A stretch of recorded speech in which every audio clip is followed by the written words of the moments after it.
Jhansi serial episode 179 15th August 2025 ఏం జరిగిందో చూద్దాం. చెట్టు కింద ఒంటరిగా ఏడుస్తూ కూర్చున్న స్వీటీ దగ్గరికి ఆటోలో నుంచి ఒక ఇద్దరు వ్యక్తులు వస్తారు. పాప ఏమైందమ్మా, నువ్వు తప్పిపోయావా లేక ఇంట్లో నుంచి పారిపోయి వచ్చేసావా అని అడుగుతారు. స్వీటీకి భయం వేసి ఏం చెప్పదు. వాళ్ళు ఏంటమ్మా ఏం మాట్లాడావు, మీ ఇంటి అడ్రస్ చెప్పు, మీ ఇంటి దగ్గర వదిలిపెడతాం అని అంటారు.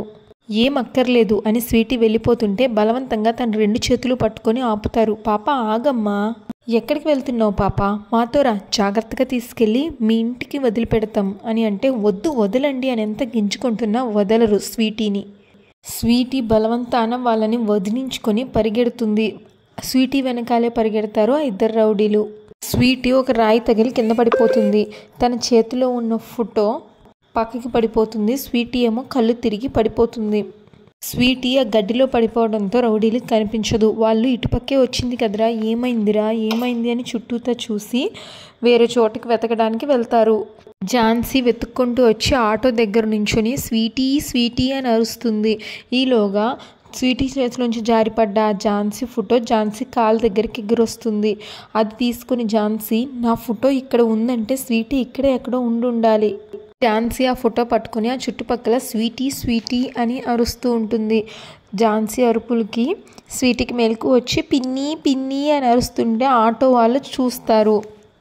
ఝాన్సీ ఆ దగ్గరలోనే స్వీటీ స్వీటీ అని అరుస్తుంటే స్వీటీ ఏమో పిన్ని పిన్ని అంటుంటే ఆ రౌడీలు వచ్చి రెండు చేతులు పట్టేసుకుంటారు స్వీటీవి. ఝాన్సీ చూస్తుంది ఆ రౌడీలు స్వీటీ చేతులను పట్టుకొని నోరు ముయ్యడం.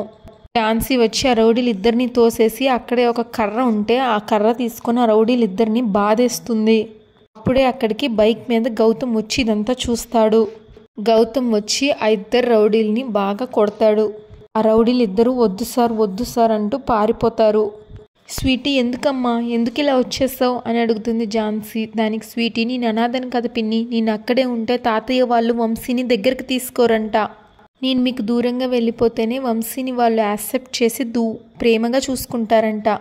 అందుకే నేను బయటికి వచ్చేసాను. అది కూడా నిజమే కదా పిన్ని, నేను వేరు వంశీ వేరు కదా అని అంటుంది స్వీటీ. లేదమ్మా, నువ్వు వేరు వంశీ వేరు కాదు, మీ ఇద్దరు ఒక్కటే, మీ ఇద్దరు నాకు రెండు కళ్ళ లాంటి వాళ్ళు, మీ ఇద్దరిలో ఏ ఒక్కళ్ళు దూరమైనా ఈ పిన్ని తట్టుకోలేదు స్వీటీ అని ఝాన్సీ అంటే స్వీటీ, మరి వాళ్ళు అంటే వాళ్ళు నీకు అబద్ధం చెప్పారమ్మా, నువ్వు ఇంట్లో నుంచి వెళ్ళిపోవాలని వాళ్ళు నీకు అబద్ధం చెప్పారు, అదేమీ నిజం కాదు అని అంటుంది ఝాన్సీ. రామ్మా ఇంటికి వెళ్దాం అని ఝాన్సీ అంటే లేదు పిన్ని నేను రాను, నేను దూరంగా ఉంటేనే వంశీ హ్యాపీగా ఉంటాడు, ఇప్పుడు కాకపోయినా ఎప్పటికైనా నేను వంశీ దగ్గర ఉంటే అది వంశీకి ప్రాబ్లం అవుతుంది అని అంటే అదేం లేదమ్మా, వంశీ తెలియకలా మాట్లాడాడు, ఇప్పుడు నువ్వు కనిపించకపోయేసరికి ఇంట్లో ఒక మూలను కూర్చొని అక్క అక్క అక్క కావాలి అని ఏడుస్తున్నాడు అని ఝాన్సీ అంటే స్వీటీ నిజమా పిన్ని అంటే దానికి గౌతమ్, అవును స్వీటీ, నువ్వు వెళ్ళిపోతే వంశీని తాతయ్య వాళ్ళు యాక్సెప్ట్ చేస్తారు అని నువ్వు ఎప్పుడు అనుకోవద్దు, ఎప్పుడు మీ ఇద్దరు కలిసే ఉండాలి, ఎవరు అవునన్నా కాదన్నా నువ్వు మా అన్నయ్య కూతురువి, మా ఇంటి వారసురాలివి, ఖచ్చితంగా నిన్ను వంశీని త్వరలోనే యాక్సెప్ట్ చేస్తారు, నువ్వు చూస్తూ ఉండు అని అంటాడు గౌతమ్. నువ్వంటే నాకు పిన్నికి వంశీకి ప్రాణమమ్మా, నువ్వు మమ్మల్ని ఇలా వదిలేసి వెళ్ళిపోవచ్చా, తప్పు కదా. స్వీటీ తప్పే బాబాయ్, సారీ పిన్ని అని చెవులు పట్టుకుంటుంది. ఇంట్లో అందరూ వాళ్ళు తిరిగి వస్తారేమో అని చెప్పి వెయిట్ చేస్తూ ఉంటారు. ఈలోగా సోమేష్, ఒరే ధనుంజయ్, గౌతమ్ ఏమన్నా ఫోన్ చేశాడా అంటే లేదు నాన్న, మీరెందుకు టెన్షన్ పడతారు, డాక్టర్ మిమ్మల్ని ప్రశాంతంగా ఉండమని చెప్పారు కదా.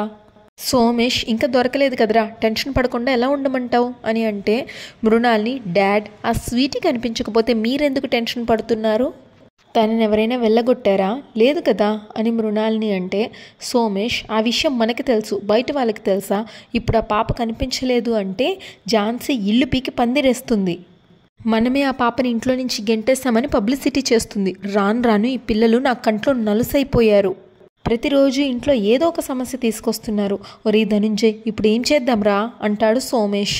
ఇంకా గౌతమ్ స్వీటీతో, స్వీటీ నువ్వెవ్వరికీ భయపడద్దు, నిన్ను ఎవరైనా ఏమన్నా అంటే నాకు చెప్పు ఓకేనా అంటే ఓకే బాబాయ్ అంటుంది స్వీటీ. ఇంకా ఇంటికి బయలుదేరతారు ఝాన్సీ, స్వీటీ, గౌతమ్. ఇంకా బయలుదేరే ముందు గౌతమ్ వాళ్ళ అమ్మ కమలాకు ఫోన్ చేసి చెప్తాడు, స్వీటీ దొరికిందమ్మా, ఇంటికి వస్తున్నామని. వంశీకి ఫోన్ ఇవ్వు అని అంటాడు. వంశీకి ఫోన్ ఇస్తే అక్క దొరికిందా బాబాయ్ నిజంగానా అంటే నిజంగా దొరికింది, నువ్వు మాట్లాడు అని స్వీటీకి ఫోన్ ఇస్తాడు గౌతమ్. అప్పుడు వంశీ, అక్క నువ్వు నన్ను ఎందుకు వదిలి వెళ్ళిపోయావు, నీకోసం నేను చాలా ఏడ్చాను తెలుసా, నాకు చాలా భయం వేసింది. అక్క నువ్వు నిజంగా ఇంటికి వస్తున్నావు కదా అంటే అవును వంశీ వస్తున్నా అంటుంది స్వీటీ. నువ్వేం భయపడకు, ఏడవకు సరేనా అని స్వీటీ అంటే సరే అక్క నువ్వు త్వరగా వచ్చేసేయి అని చెప్పి ఫోన్ పెట్టేస్తారు. ఇంకా స్వీటీ దొరికిందని చెప్పి సోమేష్ కూడా ఊపిరి పీల్చుకుంటాడు అమ్మయ్య అని. ఇంకా సోమేష్ ధనుంజయ్తో, ఒరే ధనుంజయ్ ఇంకా లాభం లేదురా, ఈ పిల్లలు ఇక్కడే ఉంటే నాకు మనశ్శాంతి లేకుండా ఏదో ఒక టెన్షన్ తీసుకొస్తూనే ఉంటారు, తొందరగా వీళ్ళ విషయంలో ఏదో ఒక డెసిషన్ తీసుకోవాలి అని అంటాడు.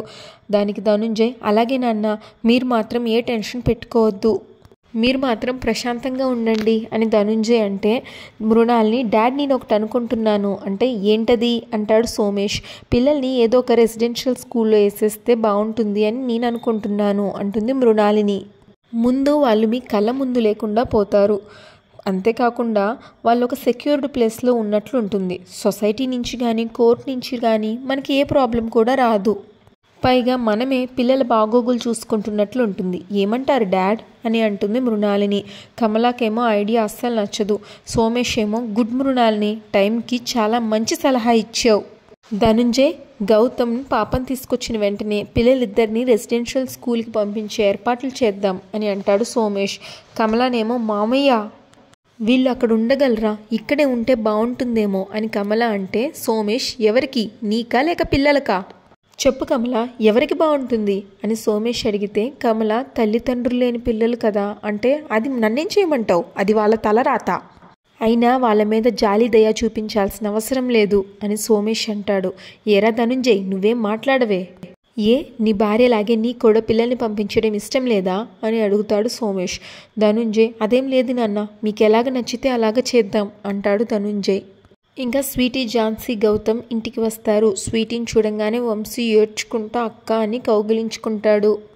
ఎందుకక్క నన్ను వదిలి వెళ్ళిపోయావు, నువ్వు లేకుండా నేను ఎలా ఉంటాననుకున్నావు, నువ్వు కనిపించకపోయేసరికి నాకు చాలా భయం వేసింది, బాధ కూడా వేసింది, నువ్వు నన్ను మళ్ళీ వదిలి వెళ్ళను అని చెప్పు అంటూ ఏడుస్తూ ఉంటాడు వంశీ. ఇప్పుడు వచ్చాను కదా వంశీ, ఏడవకు. స్వీటీ, సరే వెళ్ళను అంటే థ్యాంక్స్ నా మంచి అక్క అని వాళ్ళ అక్కని కౌగిలించుకుని ఏడుస్తూ ఉంటాడు వంశీ. ఆ అక్క తమ్ముళ్ళని చూసి కమల కళ్ళల్లో కూడా నీళ్లు తిరుగుతాయి. కమల కూడా అమ్మ స్వీటీ అని స్వీటీ దగ్గరికి వెళ్ళబోతుంటే ధనుంజయ్ కమల చేపట్టుకొని లాగుతాడు. కమల. ఝాన్సీ ఏమో పిల్లలు లోపలికి పదండి అని లోపలికి తీసుకెళ్తుంటే సోమేష్ ఝాన్సీతో, ఝాన్సీ పిల్లల విషయంలో నేను ఒక నిర్ణయం తీసుకున్నాను, అది నీకు చెప్పాల్సిన అవసరం కూడా లేదు, కానీ చెప్పకపోతే నువ్వు మళ్ళీ రాద్ధాంతం చేస్తావు కదా, అందుకే చెప్తున్నా. దానికి ఝాన్సీ, ఏ నిర్ణయం తీసుకున్నారు సార్ అని అడిగితే సోమేష్, పిల్లలు ఇంట్లో కుదురుగా ఉండడం లేదు, ఇదిగో వాళ్ళేమో గాయాలు చేసుకున్నా లేక ఇలా ఇంట్లో నుంచి పారిపోయినా నువ్వేమో మేమే బాధ్యులం అన్నట్టు మాట్లాడుతున్నావు, ఇదంతా భరించడం మా వల్ల కావడం లేదు, అందుకే వీళ్ళని ఒక మంచి రెసిడెన్షియల్ స్కూల్లో వేద్దామని నిర్ణయం తీసుకున్నాను అని చెప్తాడు సోమేష్. ఝాన్సీ, ఏంటి సార్ పిల్లల్ని రెసిడెన్షియల్ స్కూల్లో వేస్తారా అని అడిగితే అవును, సిటీలో ఉన్న పిల్లలందరూ బిగ్ షాట్స్ వాళ్ళ పిల్లలు చదువుకునే స్కూల్లోనే వేస్తారు, వీళ్ళు కూడా అక్కడే వేస్తా, బాగా చదువుకుంటారు అంటాడు సోమేష్. ఝాన్సీ, నో సార్, మీరు చూసుకోకుండా ఎక్కడో పడేసి బాగా చూసుకుంటారు అంటే ఎలా కుదురుతుంది అని అంటుంది. ఎక్కడో పడేసి ఏంటి, రెసిడెన్షియల్ స్కూల్లో ఉన్న పిల్లలందరూ ఎలా చదువుతున్నారు, అక్కడ ఎడ్యుకేషన్ డిసిప్లిన్ హై స్టాండర్డ్స్లో ఉంటుంది, ఫుడ్ రూమ్స్ కూడా హైజీనిక్గా ఉంటాయి, కావాలంటే వీళ్ళకి స్పెషల్ కేర్ తీసుకోమని నేను ముందే చెప్తాను అని అంటే దానికి ఝాన్సీ, అవసరం లేదు సార్, వీళ్ళని ఎక్కడికి పంపించక్కర్లేదు, వీళ్ళు ఇంట్లో ఉండి ఇక్కడే ఉంటూ చదువుకుంటారు అని అంటుంది ఝాన్సీ. సోమేష్కి కోపం వస్తుంది. అది చెప్పడానికి నువ్వెవరు, అసలు నీకు వీళ్ళకి సంబంధమే లేదు అని అంటే సంబంధం ఉంది సార్, వీళ్ళు మేజర్స్ అయ్యేంత వరకు పిల్లల బాధ్యత నాది, పిల్లల విషయంలో నేను తీసుకునే నిర్ణయాలకు మీరు కట్టుబడి ఉండాలి, అంతేగాని మీ నిర్ణయాలకి నేను తల ఒగ్గలేను అని ఝాన్సీ చెప్పేస్తుంది మొహం మీదే. సోమేష్కేమో బాగా కోపం వచ్చేస్తుంది. ఝాన్సీ, పిల్లల్ని కోర్టు ఆర్డర్ ప్రకారం మీరు బాధ్యతగా చూసుకోవాలి అని అంటే మృణాలిని, అవును మేము పిల్లల్ని బాధ్యతగా చూసుకోవాలి అని అనుకుంటున్నాం కాబట్టే వాళ్ళిద్దరిని రెసిడెన్షియల్ స్కూల్లో వేద్దాము అనుకుంటున్నాము అని అంటుంది. దానికి ఝాన్సీ, లేదు మేడం, పిల్లల్ని మీరు దూరం పెట్టడానికే ఇలా చేస్తున్నారు అనిపిస్తుంది అని ఝాన్సీ అంటే మృణాలిని అలా నువ్వు అనుకుంటే మేమేమీ చేయలేం. అంతెందుకు, గౌతమ్ కూడా చిన్నప్పుడు రెసిడెన్షియల్ స్కూల్లోనే చదువుకున్నాడు. ఏం గౌతమ్ చెప్పవే అంటుంది మృణాలిని. గౌతమ్ అవును ఝాన్సీ గారు అంటాడు. ఇప్పుడేమంటావు అని మృణాలిని ఝాన్సీని అడిగితే, ఝాన్సీ మీరెన్నైనా చెప్పండి మేడం, పిల్లలకి గౌతమ్ గారికి ముడిపెట్టి మాట్లాడద్దు. వీళ్ళని హాస్టల్కి పంపించడం నాకు ఏమాత్రం ఇష్టం లేదు. పిల్లలు ఇక్కడి నుంచి ఎక్కడికి వెళ్ళడానికి వీల్లేదు అని ఝాన్సీ అంటే, మృణాలిని ఎందుకు అలా మొండిగా మాట్లాడుతున్నావు? పిల్లలు ఇక్కడ లేకుంటే నువ్వు ఇక్కడ ఉండడానికి వీల్లేదు.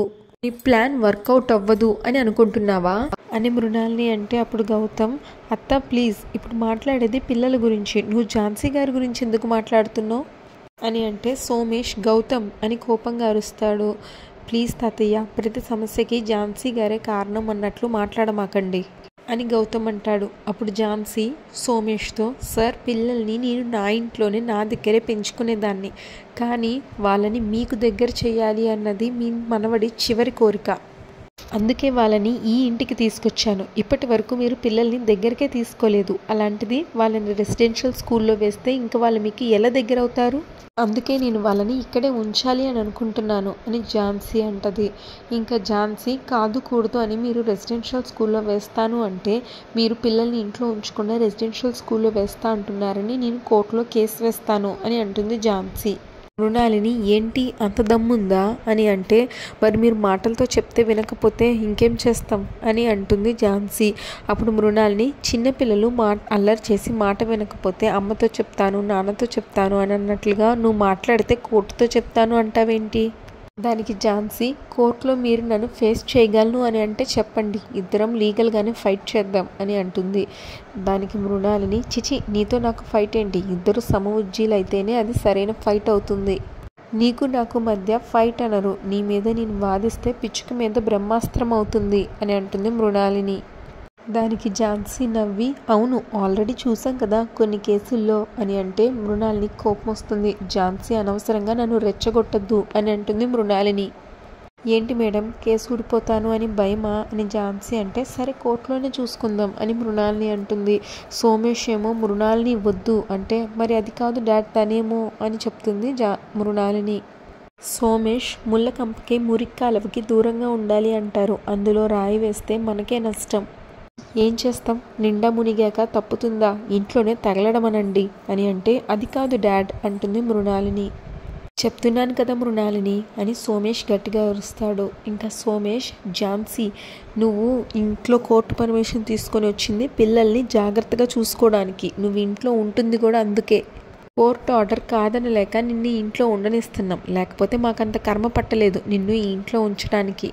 ఇంతకుముందు చెప్పాను, మళ్ళీ చెప్తున్నాను, పిల్లలకి దెబ్బలు తగిలినా లేకపోతే వాళ్ళు ఇలా కనబడకుండా పోయినా మా మీద అరవడం కాదు, నువ్వే వాళ్ళని జాగ్రత్తగా చూసుకోవాలి.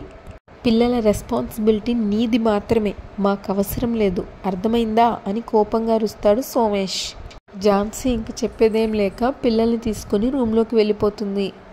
ఝాన్సీ రూమ్లోకి వెళ్ళాక మృణాలిని వాళ్ళ నాన్న సోమేష్తో, ఏంటి డాడ్ కేసు ఎందుకు వద్దన్నారు, మీకు నా మీద నమ్మకం లేదా అని అడిగితే, సోమేష్ తనని చూసావు కదా ఎంత కాన్ఫిడెంట్గా మాట్లాడుతుందో, ఇప్పటికే కోర్టులు కేసులు అంటూ విసిగిపోయి ఉన్నాను నేను, మళ్ళీ ఈ విషయంలో కూడా కోర్టు బోన్లో నిలబడేంత ఓపిక సహనం వయస్సు నాకు లేదు, దీన్ని ఇంతటితో వదిలేసేయండి, నా కర్మ ఎలా ఉంటే అలా జరుగుతుంది అని అంటాడు సోమేష్.